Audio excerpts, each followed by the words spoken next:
All right, joining us now here on Tour Front. It's a crossover of sorts. We are joined by Luyolo of Talking Disky Talk with Luyolo. What's up, bro? I'm good. How are you doing, bro? I am doing very well. So, football is back. The EPL is back. Generally, what are your thoughts going into the season in terms of, do you think anyone other than City are going to win the league this season? Do you see any surprises, top four, or in any of the other positions? Okay, so let's look at it from a top four perspective first. Yeah. So when you have a look at the top four, I think Tottenham are in very good stead to finish third. And I say that because when you look at Liverpool and Manchester City and how they've been doing in recent seasons, they've been able to amass plus 90 points. And I see very similar form. And when you look at Tottenham with regards to how they did last season and how strongly they finished with Conte as well, I think that was a great foundation laid going into this season. And also when you look at the type of system that they play, so they play a 3-4-3, out of possession it goes to a 5-4-1. So it is a very, very dynamic game model. However, they've come to understand it. And also when you look at the types of players that they have, and you look at the synergy within that front three, the movement and how dynamic they are. You've got Kane, you've got Kulusevski, you've got Son as well. I think that front three within the English Premier League ranks amongst one of the best front threes that you can have. Yeah. So there's lots of goals at the top end of the pitch. And then from a defensive perspective, Antonio Conte's teams are normally very difficult to break down. So I did mention the 5-4-1. So they go into a 5-4-1 defensive block. So what's key then in that regard is being able to manage the space in between the lines, both laterally and vertically. And once you're able to do that, it becomes so difficult for opposition to break you down. And once then you get the two wing backs tucked in, it becomes very, very difficult, and teams can't play through you. You know, so top end of the pitch, lots of goals. And on the other side of the end of the pitch, I think they'll be very, very solid. And within the middle of the pitch, you've got Højbjerg and you've got Bentancur, who formed part of a very, very good double pivot. Yeah. And I mean, they've also brought in Bissouma as well. You know, so that's also another option. So within the heart of midfield, very solid. Up front, there's lots of goals, very dynamic.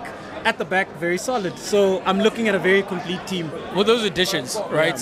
You've got Perisic coming in as one of the wing backs, and who's a man who has experience playing under Conte. Yeah. And then in the middle, as you mentioned, seeing how well it went last season, the additions of Bentancur, he joined Højbjerg in the middle. Yeah. The addition of Kulusevski formed part of that front three that you're speaking about. Yeah. But now in this offseason, at the front, they add Richarlison, right? And then in the middle, as you put it, they add Bissouma.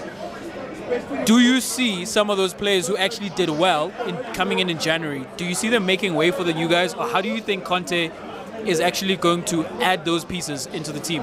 Okay, so we'll start with Bissouma. I think long term, Bissouma will come in for Bentancur. Yeah. Especially considering that Bissouma has very good qualities that I like, you know, as a midfielder. And the nice thing is that Højbjerg will be your sitter. You know, he'll be your defensive midfielder. With Bissouma, he's got that quality on the ball. You know, so it's not just the physical aspect that he brings, but he can also play. He can progress the ball as well. He's got the legs to go box to box as well. Yeah. So long term, we will see him get integrated, and I think he will be an option with that regard. And also then when you consider that they will also be involved in Champions League, so they could also look to maybe change the shape. So you can also play a 3-5-2, you know, have Kane and Son up front, and then add Bissouma with Bentancur and Højbjerg if they want to go a bit more solid within the heart of midfield. And then when you do look at Richarlison, he does offer you something very different to the front three. Yeah. So I think he could be used as an impact player. Do I see him starting? Not so much, you know, not so much, but I think he could Signed him for like 60 million Yeah. to be a bench option. Yeah, because the thing is, when you look at Kulusevski and you look at Son, and they play as the inside forwards, at times, if you want to look at it as 2 10s, you can look at it from that perspective. They're quite complete in the regard that they're very creative and they can also score goals. With Richarlison, I just feel that technically he's a bit limited. He's not in the same street as a Son, he's not in the same street as a Kulusevski, you know. He's much more of a robust type player. You know, more in the final third with regards to holding it up and looking to finish off, but he's not quite creative in that regard, you know. So maybe with different types of games, maybe they could look to incorporate him, because like I said, that they will be playing Champions League as well. Yeah. And with Conte, he is a winner. You know, so he does want to go out and compete. So if they do want to compete on all fronts, they need to have depth and strength and depth as well. Looking at Perisic in the long run, he'll definitely come in at left wing back. You know, and when you do have a look at him, he is a player who, I'd say, ambipedal. You know, can use both feet, very comfortable. So the beauty about him then is that even if he does offer the width on the left-hand side, he can always look to cut in, you know, and if they do look to close the inner channel and force him onto his left, he can still go on the outside, deliver a quality ball. So with Perisic and Bissouma going into the season, as the season progresses, I do think they'll be part of the 11. There's also Langley as well, who plays as Barcelona, left-sided centre-back, which is quite key then in Conte's system because he plays with the back three. So for natural ball progression, especially on the left-hand side, it is advised to go with a left-footed centre-back because then it does offer you that natural width with regards to body orientation, how they're looking to receive the ball. So, for example, if I'm playing as a left-sided centre-back and we're playing going that way, I'll be looking to open up my body like that. And when I take the ball on my back foot, which would be my left foot, that would be a progressive first touch. You play a right-footed centre-back in that position. A lot of the times, their first touch is regressive because it's on their right side. To receive it, yeah. Yeah, so a lot of the times they're receiving in a very sort of negative stance, you know, and it does sort of close down your options. So with Tottenham, they look to build up from deep. So because they're looking to build up from deep, it's very important that they've got adequate options within build-up phase. So yeah. So those are some of the players that they've brought in. Perisic and Bissouma definitely in the long term will form part of the starting 11. I want to ask you about additions from other teams, right? Yeah. So, for example, when you mentioned Langley being a left-footed left centre-back and how he fits into the Tottenham system, why it works. You see at a Manchester United, for example, you've got Lisandro Martinez, who's coming from Ajax, right? And he's someone who played predominantly in the Ajax team, like in the left centre-back position, which is a position that has been occupied by the captain of Manchester United. Yeah. And they've also signed a left back, and he can also deputize a left back. Yeah. So we're seeing, in my opinion, we're seeing like big money additions who are not necessarily going to go straight into these starting lineups. At Chelsea, Cucurella signed for big money as well, and they've got a player in that position in Chilwell. Yeah. You know, and you've seen at Arsenal as well. They've added like the former City boys. What do you make of that? What do you think is going on in the EPL right now, where they're making these additions for big money, and these are not guys necessarily that you think are gonna go straight into the starting 11? Yeah. So let's look at the market first. So I think that's just where the market is right now. You know, you've got crazy fees. I stand to be corrected. 2001, Zinedine Zidane moved for about 77 million euros. Yeah. And that was 2001, you know. So, and of course, at that time, he was the best player in the world, you know. But such figures in the early 2000s would suggest that's where the game is headed, you know. So, with regards to the figures, yes, they're crazy and they're astronomical, but I think it's just how the market is, you know, and it gets driven up by demand a lot of the times. Yeah. And in the case of Chelsea, because there is new ownership, what teams tend to do, they tend to take advantage of that. And especially when you look at Chelsea's transfer window, it's been quite poor because Barcelona have been stealing a lot of their targets. Been hijacking their players. You understand? So they're in a position where they can't afford to negotiate. They sort of have to pay the asking fee. You know, they don't have any leverage. Exactly. Yeah, in so those clubs are cognizant of that. So okay, definitely, let's push it up. You know, so with the fee, I'm not so fixed on the fee because I think it's something that the players and the managers can't always control. Yeah. You know, it's way beyond them. You know, it's something bigger. You know, which is I think a conversation which would make for a great episode. You know, where we discuss. Which is going to happen. Yeah, which is going to happen. Yeah. That's a through ball. I'm joking. But when you look at the players, let's have a look at the players now, right? You mentioned Cucurella. So when you have a look at him, I think he is needed by Tuchel. Yes, you do have Chilwell, but remember, Tuchel plays with the back three. Yeah. So when you play with the back three, it is important that you have a left-sided centre-back who's able to progress the ball. Tuchel used to have a player in Antonio Rudiger. Yeah. He used to progress the ball, but he was right-footed. Now, the nice thing about Cucurella is that he's left-footed. So it goes back then to the natural stance and the natural body orientation and how a left-footed player would naturally be looking to progress the ball.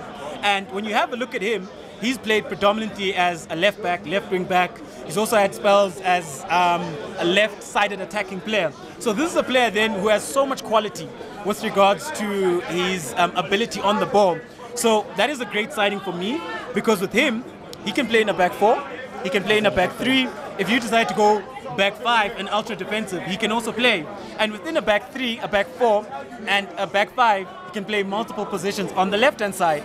So when Ben Chilwell is fully fit and you've got him peaking, then you want Cucurella playing as the left-sided centre-back. Then you've got Chilwell. The nice thing about football is that it's very dynamic. So sometimes you've got So sometimes you've got rotations and you've got overloads. So on the left-hand side, if there were to be a left-sided wide rotation, you could see Chilwell slotting in, Cucurella looking to overlap.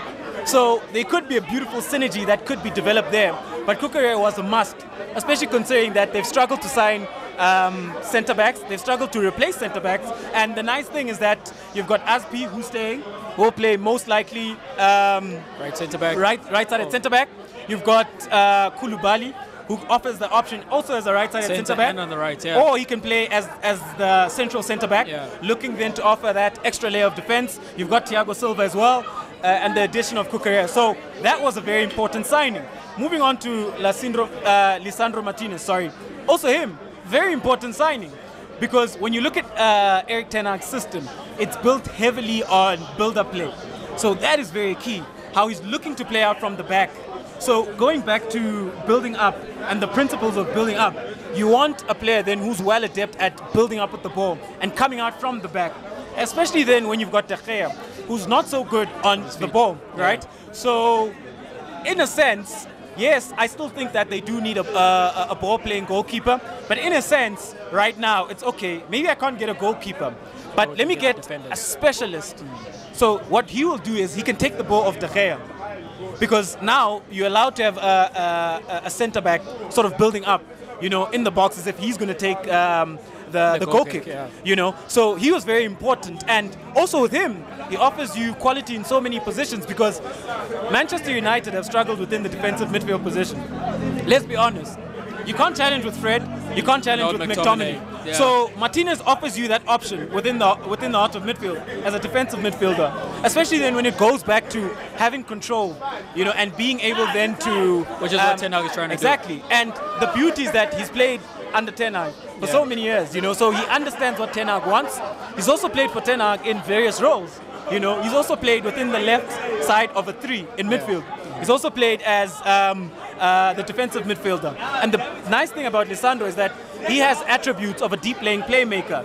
His passing range is phenomenal. He breaks lines with ease. You know, he can dribble with the ball at his feet. So that was a very, very important signing.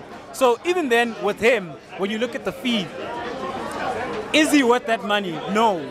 Is Cucurella worth that money? No. But for the need, it's justifiable. It's justifiable. Bro, we could talk football all day.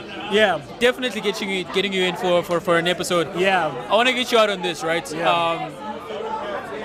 In as few words as possible. Yeah. Who do you perceive will be the signing of the season? Yeah. And do you think anyone other than Pep's Manchester City are winning this league? Okay. Whew. Yeah, this is a tough one. This is a tough one. But I'll put my money on Haaland. If Haaland can settle, if he can settle, I think he gets you that 25 plus goals. And I think he takes City to the next level. And I say that because as much as City have been very good, but if you look at their stats with regards to the amount of crosses they play, they rank high up within the Premier League. But over the years, when you've got Foden, you've got De Bruyne, you've got Sterling as false nines, they don't have the instinct. Yeah. They don't have the instinct in around the box. But Haaland has that. He comes with that in his game. You understand? And if he can settle, you're looking at a player who can easily score a hat-trick. You know, he's got that ability, you know, and when you look at also his qualities as well, the most important thing will be for him to adapt very quickly to Pep's demands and ensure that, you know, he can stay he can stay injury free, which is very difficult because sometimes it's beyond The body you. can't help that, yeah. You know, it's beyond Sometimes, you. yeah. But I think he can take it to astronomical levels. So does that mean you've got City then? I don't see anybody else because look at Liverpool, for example. Opening day, they dropped points against Fulham. You can't afford to. Not in this league. You can't afford to. And City, you know they're going 90 plus points. So if you're going up against a team that can amass 90 plus points, it means you have to be perfect. And all the points you can get. And the problem then becomes that you can't afford to drop points against Fulham because City will go to Craven Cottage. You're going to put And four they'll past them. Exactly. And then when you come up against City, you draw or you beat struggle them. or Yeah. you lose. You know? So it's very, very fine margins. But I know Pep, the ball genius is going for 90 plus again. Man, you heard it from Luyolo that the farming is going to continue in the Premier League. Unfortunately, that is what is happening. And we can look forward to the additions that you've mentioned at Spurs, at Chelsea, at Manchester United. See who adapts very quickly and see who is actually able to take their team over the top. Bro, thanks for joining us. No, thank you. Look forward to having you again. Eh? No, thank you very much.